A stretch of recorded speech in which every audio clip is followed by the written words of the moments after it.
Kembali di episode-episode awal Under 40. Mudah-mudahan episode yang lalu terpakai rekamannya, karena nggak tahu kurang bagus ya. Ya namanya episode-episode awal lah ya. Di depan saya masih ada sahabat yang usianya 30 sekian, wajahnya 20 sekian.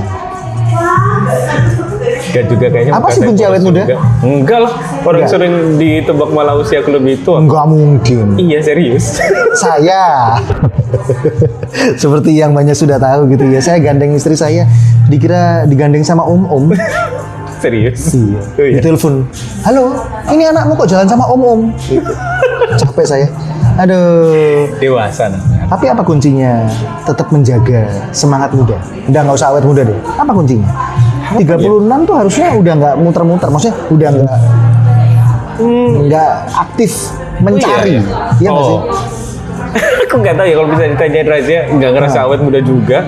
Iya, tapi semangatnya kan masih muda. Lebih ini ya, Karena- istilah sekarang pemuda jompo ya.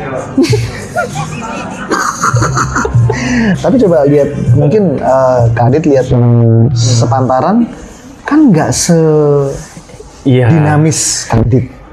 Iya kalau misalnya iya beberapa teman ya bener juga ya. Iya kan? Tapi mungkin saya lebih ke arah nggak tahu diri kali ya. Nggak inget umur mungkin ya. Banget umur. Mungkin karena kerjaan juga, kalau kerjaan apa namanya, kita di FNB kayak gini kan harus sering-sering main ya, Iya, ketemu iya. teman-teman juga, terus banyak teman-teman juga yang lebih muda juga gitu. Jadi lingkungannya juga muda, jadi ke Iya, bawah iya, aja iya. gitu. Iya sih ya. Kalau Under 40 ini buat Anda yang belum tahu, memang ini adalah video yang menceritakan perjuangan sahabat-sahabat saya, teman-teman yang saya kenal sebelum usia 40. Bisa jadi narasumber yang saya akan hadirkan buat Anda adalah mereka-mereka yang usianya sudah di atas 40 tahun. Yang sudah di atas 40 tahun, video ini akan jadi pengingat. Tapi yang masih menjalani usia menjelang 40 tahun, semoga video ini boleh jadi berkat. Boleh jadi pengingat dan boleh jadi berkat. Yang lalu nggak tahu ya ke posting apa enggak ya, tapi yang lalu Kak Adi cerita tentang bagaimana pengalaman beliau berpindah dari profesional akhirnya membangun bisnis. Tapi bisnis ini formatnya adalah partner ya, dengan partner ya. Oh iya, Nggak one man show. enggak. Kita bertiga. Apa nggak enaknya kalau partnership? Nggak enak ya? Iya. Well, Saya termasuk yang anti soalnya. oh gitu. Iya. Terus? Jadi maksudnya nggak tahu ya, mungkin karena pengalaman yang dulu, cerita-cerita orang tua, udahlah nggak usah partneran, sendiri aja. Kalau belum bisa sendiri ya nggak usah. Oh, Mendingan bikin yang sebisanya gitu. Lalu apa yang menjadi tantangan kalau partnership? Kalau menurut saya kalau partnership itu ya mungkin dalam banyak hal dalam kehidupan juga ya gitu kan. Iya. Kita kan, kalau saya lebih pikir kolaborasi itu kan, atau partnership ini kan harusnya bisa saling melengkapi ya. Iya. Beda-beda kompetensi misalnya kayak gitu, beda-beda pendekatan atau kayak gimana gitu ya. Terus itu sebenarnya malah jadi satu keunggulan di mana kita bisa accelerate sebenarnya kayak gitu. Oke. Ya misalnya contohnya kalau saya bikin di kopi ini kan, kalau untuk kopinya sendiri gitu, wah itu kan lebih jago partnerku si Andrew gitu kan. Soal kopinya? Soal kopinya Oke, gitu good. kan. Ya tanpa ada dia gitu, saya harus spend berapa tahun nih untuk belajar tentang Iya, kopi itu iya, sendiri iya. gitu. Dan sebaliknya mungkin saya di bidang lain Ya. untuk dia gitu. Sama Jacob juga sama. Nah, kalau misalnya challenge-nya apa? Ya kalau mengambil istilahnya kopi ya, ya kita harus ada proses kalibrasi di antara kami bertiga gitu. Ini yang suka kopi tahu nih. Iya, jadi kita harus nyari setup atau setelan lah istilahnya Iya, gitu, yang optimal, gitu, yang paling enak gitu. Iya. Nah pasti cara berpikir, pace kerja, misalnya pendekatan dalam pengambilan keputusan itu kan pasti beda-beda kan, Betul. kayak gitu toh. Nah cuman kita harus bisa saling ngobrol, saling terbuka untuk tahu sudut pandang. Gitu. Iya. Saya gitu.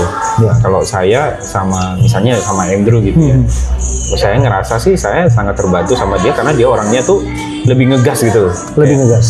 Lebih cepet. Iya, Oh, iya, ini, iya. Kalau gitu, udah gitu. maunya segera direalisasikan. Betul kayak gitu. Nah saya mungkin lebih ke untuk ada remnya lah istilahnya. Ya. Kalau dua-duanya ngegas ya nabrak gitu kan. Kalau dua-duanya ngerem ya nggak kemana-mana kan gitu.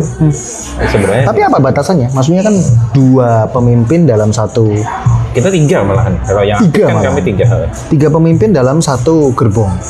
Kan harus ada nggak sih batasan-batasan, atau sebenarnya ya nggak usah lah kalau ngurusin soal misalnya karyawan ya udah semua boleh ngurusin lah, atau ada batasan-batasannya. Kalau untuk karyawan terpusat sama si A misalnya, kalau ada masukan dimasukkan ke A yang sampaikan. Kalau misalnya soal fasilitas si B misalnya, kalau ada mau penambahan atau mau perbaikan ke si B, setelah itu si B yang melakukan, atau gimana? Kalau kita di awal sudah sepakati sih kayak ini apa namanya, kita part untuk product development, business development itu misalnya Andrew gitu kan. Kalau saya lebih di operation, SDM kayak gitu kan. Itu di saya. Terus nanti yang kreatif gitu kan, itu di Jacob misalnya seperti itu. Kita udah tahu nih ada partnya masing-masing. Masing-masing dari kami juga punya tim kayak gitu kan. Tapi bukan berarti ya ini kalaupun kita bagi areanya gitu. Itu bukan berarti kayak ini area gue nggak boleh dimasukin orang lain, kayak gitu kan. Cuman kan memang pasti kita ngomongnya di atas gitu ya, istilahnya begitu ya.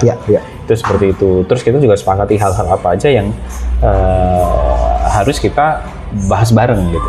Jadi nggak misalnya ngomong tentang brand atau markom apa segala macam, kita masih bareng sebenarnya. Layaknya komunitas atau organisasi yang memang punya pemimpin lebih dari satu. Sempat nggak mungkin rekan-rekan karyawan bingung nih, si A ngomong saya harus kayak gini, si B ngomong saya harus kayak gini, sempat ngomong kayak gitu? Atau sempat terjadi kayak gitu? Pasti ya gitu kan, maksudnya ini kan kita juga partneran baru pertama. Partneran baru pertama, lalu untuk kami juga benar-benar as a corporate ini juga baru pertama. Jadi di awal-awal ini kan kita juga pasti, di awal-awal dulu kita bikin T-Com ini kan pasti ada nyari setelan lah istilahnya. Yang tadi itu terjadi. Kalibrasi itu ya. Pasti itu terjadi, gitu kan, kayak Pak Dit ini nyuruhnya gini. Si yang satunya Pak Indru nyuruhnya gini gitu. Nanti belum lagi Pak Jacob gimana gitu kan. Mereka pasti begitu. Nah, itu yang penting gimana ya kita mesti ngelihat tim yang ada di bawah kita itu kapasitas, otoritasnya sampai mana gitu. Kalau misalnya itu yang terjadi, itu yang salah kan bukan mereka, itu kan kami ya. Gitu ya. Ya kami yang harus konsolidasi, kami yang harus sering mau dengerin teman-teman juga, gitu kan, teman-teman tim juga kayak mereka tuh bingung dan segala macam. Kan nanti yang rugi kita sendiri kok. Jadi bukan berlomba untuk mendapatkan hati karyawan, siapa nih yang lebih nurut sama saya, tapi kalau karyawan bingung yang salah kita nih. Dan kita harus saling backup ya, maksudnya gini. Ya sama kayak kalau saya belum punya anak ya, tapi kalau apa katanya tuh aturan di dalam parenting gitu. Orang tua ini kan harus kompak ya. Kalau misalnya mamanya marahin anaknya, papanya jangan kayak ya udah sini kan gitu kan. Bad cop, good cop. Nah, kayak gitu kan. Kalau ini sama, kadang ya saya ngelihat kayak mungkin ada dari teman saya kayak dari direksi yang lain misalnya seperti itu, kayak yang ada miss atau apa. Ya saya harus backup. Begitu juga tempat saya juga demikian. Anyway, kan kita yang mesti satu. Ini. Nah, nanti itu dibicarakan di belakang kayak gitu. Apa yang bisa membuat bisnis yang dijalankan secara partnership mulus? Apalagi soal pembagian keuntungan. Apakah harus transparan saja atau ada hal-hal lain yang perlu dipersiapkan? Transparan itu pasti ya harus di awal. Jadi kalau hitam di atas putih pasti. Betul. Terus kalau saya sih kami bertiga lah ya menyepakati untuk menghindari state atau atau pesan-pesan yang ngomongnya gitu. Oh gampang lah nanti dipikir nanti. Enggak harus sekarang. Jadi harus clear. Harus clear, kayak misalnya kami mendapatkan penawaran pun misalnya gitu kan, atau ajakan untuk berkolaborasi dan segala macam. Udah nggak apa-apa, jalan dulu, nggak bisa. Karena biasanya yang gampang-gampang sekarang ini nanti belakangnya nih ribet nih gitu kan. Jadi mendingan clear aja di depan. Sempat mikir nggak Pak? Contoh, kayaknya si kapasitas si A ini udah aku miliki deh, misalnya. Kapasitas si A itu misalnya kayak kopi deh. Gitu. Kayaknya udah ngerti kopi deh, nggak perlu si A juga deh. Bikin lagi lah tanpa si A. Sempet nggak? Atau misalnya gimana cara menghindari itu? Yang penting sih yang mesti terbuka ya kalau saya ya. Soalnya kan kadang-kadang kayak karena mungkin kita sering ketemu, terus juga akhirnya kita bisa belajar, terus akhirnya kayaknya nggak ada si dia, nggak apa-apa deh, kita juga bisa jalan. Toh kan nanti keuntungannya juga bisa lebih besar. I think at one point itu pasti ya kita kalau misalnya actively involved ya semua ya, pasti ada rasa atau pikiran seperti Iya kan? itu kan. Dan menurutku itu salah apa enggak? Enggak juga gitu. Tapi yang penting dikomunikasikan, misalnya kayak sekarang gitu kan. Saya pun sedang menyiapkan satu project lain ya, di luar kopi ya, bukan. Kalau kita ngomong kopi, kita sama-sama udah tahu nih boundariesnya gitu kan. Nggak bisa gitu kan. Misalnya ada yang lain, itu ya ngomong gitu. Terus, gue mau bikin ini gitu. Lo mau involve apa enggak dan segala macam. Oke. Apa agenda ke depan selain kopi? Ada yang dibocorin? Apa Lini pribadi usaha atau pribadi? Ya, Pengen bikin apa? Pengen bikin sesuatu? Kalau pribadi sih sekarang memang lagi prepare ada satu. Aku nggak tahu nyebutnya apa tuh, restoran atau Depot atau bilang depot kok kekecilan, bilang restoran kok kegedean gitu, antaranya lah gitu kan. Oke. Kayak gitu, yang pasti konsepnya belum ada di Surabaya. Itu bakalan unik gitu ya. Mestinya nanti tahun depan ada. Tapi sadar gak sih Kak Adit? Kak Adit adalah figur yang banyak anak muda inginkan menjadi. Enggak juga. Iya. Punya kafe, cabangnya banyak, nggak berhenti sampai di sini, masih dinamis, mau nyoba ini, mau nyoba itu. Nggak takut rugi? Ya kalau sekarang ya, bikin. Apa sih yang bikin kita nggak takut rugi sebenarnya untuk memulai sesuatu? Kalau takut rugi itu harus ya. Kalau kita nggak takut rugi itu kan kayak nggak ada pertahanannya, maksudnya. Nah, tapi apa yang bikin kita akhirnya tetap jalan? Paling nggak gini, akhirnya kan kita sudah mulai makin bisa ada indikator-indikator yang kita bisa analisa, kita bisa hitung, menutup semua resiko nggak mungkin, kan pasti kan. Apalagi kalau sesuatu yang baru seperti Kak Aditya bilang di Surabaya pertama kali yang bakal mau dijadiin. Betul gitu. Cuman I think akhirnya kalau ada 1-2 hal yang mungkin saya boleh pelajari selama proses ini adalah yang penting take a step dulu, gitu kan. Yang dikejar bukan perfection, tapi progress. Ini satu poin yang saya pelajari dari mentor saya dulu juga, gitu kan. By we're progressing gitu, proses atau langkah penyempurnaan itu bisa terjadi sambil jalan. Gitu. Misalnya contohnya kalau buka konsep ini misalnya kayak gitu, nggak rame ya dan segala macam. Di titik itu kita juga bisa memikirkan berarti kita harus ngapain gitu. Nah kalau kita belum sampai di sana dan harus memikirkan itu kalau nggak jalan gimana ya? Ngapain ya? Itu semua masih masalahnya. Masalahnya masih angan-angan, rencananya juga masih angan-angan. Iya. Solusinya juga apalagi ya? Jelas masih angan-angan, lawang belum dijadikan. Apakah indikatornya usaha sepi adalah usaha yang buruk? Waduh, jelek nih berarti nih usahanya.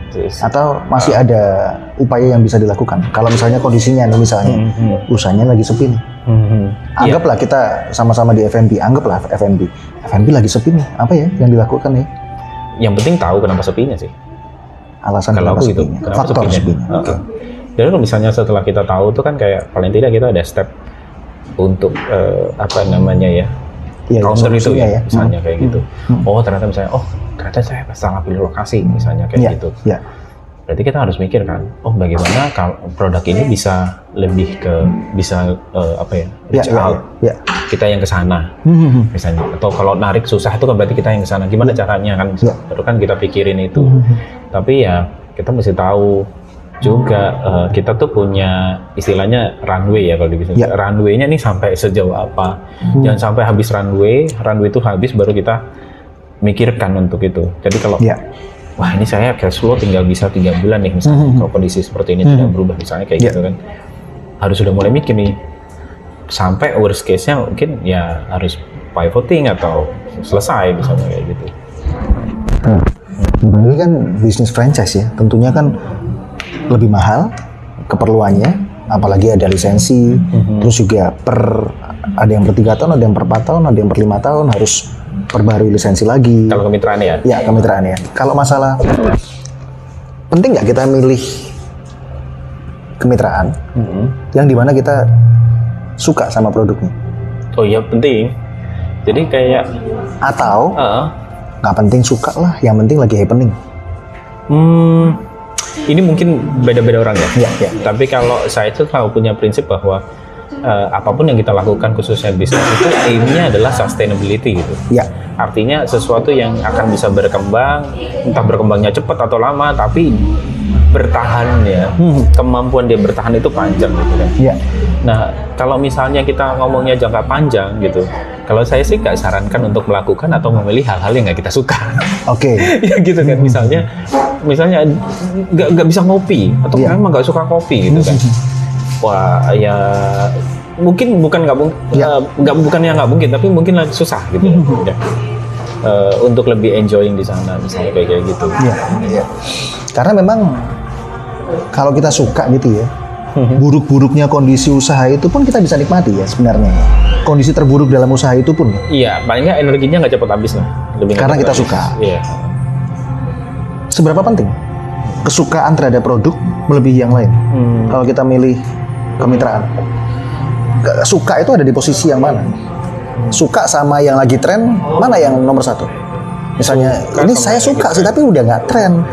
Atau saya nggak seberapa suka tapi lagi tren. Itu mungkin gini, kalau tren itu kan ada masanya, ada waktunya kayak gitu. Kembali lagi aimnya apa nih gitu. Kalau misalnya ini lagi tren-tren doang dan itu nggak sustain, pertanyaan saya walaupun suka, kalau misalnya itu bisnisnya nggak sustain, terus malah jadi beban kan, misalnya mungkin bleeding or anything lah gitu ya misalnya. Sukanya masih ada nggak? Sukanya masih ada nggak gitu kan? Tapi walaupun ini suka, tapi udah nggak tren gitu ya. Terus paling nggak kitanya sendiri punya energi nih untuk ngulik industri itu ngapain lah gitu kan. Karena mostly kan kita itu mungkin mengkonsumsi hal yang sama, cuman cara mengkonsumsinya berbeda. Ya, beberapa produk begitu. Tapi kalau misalnya tren, mungkin kayak kita pernah tahu kapan lalu ada es kepal Milo gitu misalnya. Oh iya. Ya kan sekarang hilang gitu. Iya. Misalnya itu. Nah itu ya dihitung aja, tergantung aimnya ya. Kalau mungkin waktu itu aimnya, saya pengen cuan instan cepet gitu ya misalnya. Tapi saya tahu nih, ini paling cuma 1 tahun nih. Dan misalnya. memang ada ya tipe seperti itu ya? Ada aja ya kayak maksudnya gitu. Yaudah saya ambil lah. Saya masih punya kesempatan ngeruk sekian tahun. Setelah itu saya go. Ada. Ya kalau hitungannya masuk, teman-teman fit in dengan cara seperti itu nggak apa-apa gitu kan. Cuma kalau saya pribadi mungkin termasuk orang yang membayangkan saja udah capek gitu untuk melakukan itu. Terus bikin bisnis 2 tahun ganti, 2 tahun ganti, itu kalau buat saya sih capek. Tapi ada juga teman-teman yang memang suka kayak gitu. Oke. Nggak salah. Oke.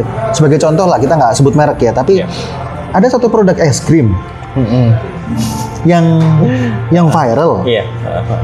Itu kayaknya nggak tahu itu menerapkan jarak nggak sih? Kayaknya nggak menerapkan jarak deh untuk stand-stand masing-masing outletnya. Di Surabaya aja ada jalan lurus. Saya nggak sebut nih ya, kalau saya sebut bahaya nih. Ada jalan lurus ya. Outletnya itu ada 3. Ini lurus loh ini lurus loh, dari ujung ke ujung outletnya ada 3. Dan sekarang kalau kita lihat memang rame. Rame lah, rame lah ya. Itu kalau menurut Kak Adit? Ya pertama saya berharap itu rame terus ya. Oh tentu. Rame terus ya, karena kan ya ada teman-teman yang memang sudah invest ke sana dan segala macam kayak gitu kan. Kita pengen ya sesama pemain di F&B ya harapannya itu sustain. Tapi kalau saya sih melihat mungkin secara nature ya, itu produk F&B itu ada 2 jenis. Ya. Ada yang craving sama yang kontekstual gitu. Ini nggak tahu ini kategori apa gitu. Ya ada lagi nanti yang bicara tentang produk yang sifatnya tren, habit, sama culture ada juga gitu. Tapi misalnya saya ngomong ini dulu lah, yang craving sama kontekstual gitu kan. Kalau yang kontekstual itu adalah produk-produk yang memang ketika kita mengkonsumsi itu ada konteks atau ada aktivitas lain yang mengikuti. Contoh? Misalnya kita ngopi nih. Oke. Misalnya coffee shop itu bukan hanya orang datang untuk minum kopi. Tapi sambil kerja, sambil meeting, sambil bikin tugas mungkin teman-teman mahasiswa, meet up, catch up, or anything else itu kan. Itu ada activity yang mengikuti gitu. Tapi kalau misalnya ada juga produk-produk yang ya karena saya lagi pengen aja gitu. Ya udah pokoknya pengen aja. Nah kalau craving itu ketika crave-nya itu sudah selesai, ya sudah gitu. nanti keinginannya pasti akan melambat. Apalagi kalau produk craving itu supply-nya banyak. Ya. Jadi jadi sangat cepat terpuaskan kan. Ya. Kalau sudah sangat cepat terpuaskan ya sudah gitu. Pasti market akan demand sesuatu lagi yang baru, yang baru. Makanya untuk beberapa produk kita lihat wah booming mungkin 2-3 tahun yang lalu. Ofernya banyak nih segala macam. Ya. Tapi sekarang sudah berguguran satu-satu kan. Termasuk kopi nggak sih? Enggak ya. Nah, itu dia menariknya kopi. Karena di satu sisi Kak Didi tadi bilang kopi ini kebutuhan sebenarnya, ya kan? Salah satu menu wajib bukan hanya para pria dan para saja yang pegang koran, tetapi semua sekarang gitu ya. Tapi tetap aja banyak dan tidak sedikit produk-produk yang akhirnya gulung tikar. Iya. Bahkan yang saya tahu nih ya, ada orang yang mau daftarin merek kopi, saking susahnya cari merek karena semuanya udah kepake. Kopi ini susah. Betul. Nah, apa yang menyebabkan usaha kopi yang akhirnya nggak sedikit itu ambles? Karena mungkin beberapa ini analisa saya ya. Dengan boomnya bisnis kopi ini beberapa tahun terakhir ini 10-an lah ya. Itu ada memang yang mengeluarkan kopi dari konteksnya. Jadi contohnya kayak kenapa kami tetap di coffee shop gitu ya, bukan di coffee booth yang hanya grab and go atau online atau take away aja gitu kan. Karena once itu karena kita kalau misalnya grab and go aja atau take away aja, ya itu mengeluarkan si produk ini, si kopi ini dari konteks tadi, dari aktivitas tadi. Aktivitas sembari ngopi. Iya. Oke. Misalnya kayak gitu. Ya jadi kalau buat menurut saya gitu kayak itu yang jadi challenge di sustainability-nya. Karena sebenarnya gini, kalau kita ngomong konteks tadi atau aktivitas tadi, aktivitasnya ini kan ada terus gitu. Iya. Aktivitasnya ini kan ada terus. Ya itu kan yang lebih sustain sebenarnya. Walaupun kopi sendiri sudah masuk kategori culture ya. Tapi kalau misalnya itu dikeluarkan dari konteksnya gitu, ya mungkin agak kurang ya. Nah, ini kalau belief saya sendiri ya, value-nya tuh jadi berkurang gitu. Karena orang lebih banyak yang cari tempat nongkrong daripada cari kopi. Kalau kopi mah di mana-mana juga ada gitu kan ya. Tapi tempat nongkrong yang nyaman. Nah, kebetulan menu di sini adalah kopi kan seperti itu kan. Betul. Itu kayak gitu. That's why. Itu sih kalau menurut saya, dan memang ini yang saya lihat market Indonesia tuh spirit entrepreneurnya tuh tinggi banget sebenarnya, keren banget. Apapun di Indonesia itu menurut saya itu sangat cepat oversupply. Berarti kaya kita nih sebenarnya ya. Menurut saya ya, walaupun menurut saya mungkin bukan hanya kaya dilihat dari ini ya, tapi mentalitinya mungkin seperti itu.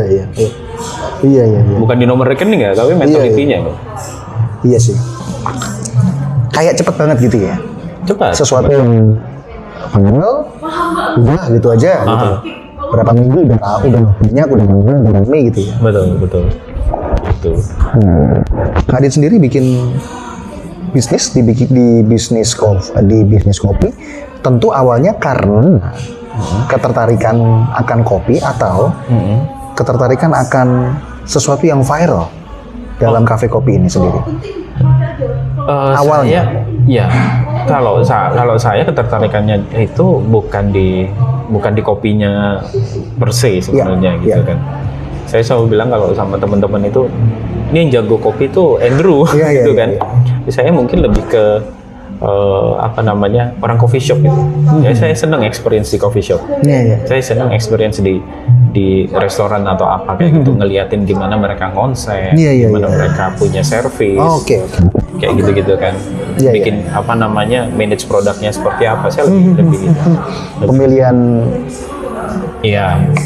detailsnya yang mereka deliver gitu.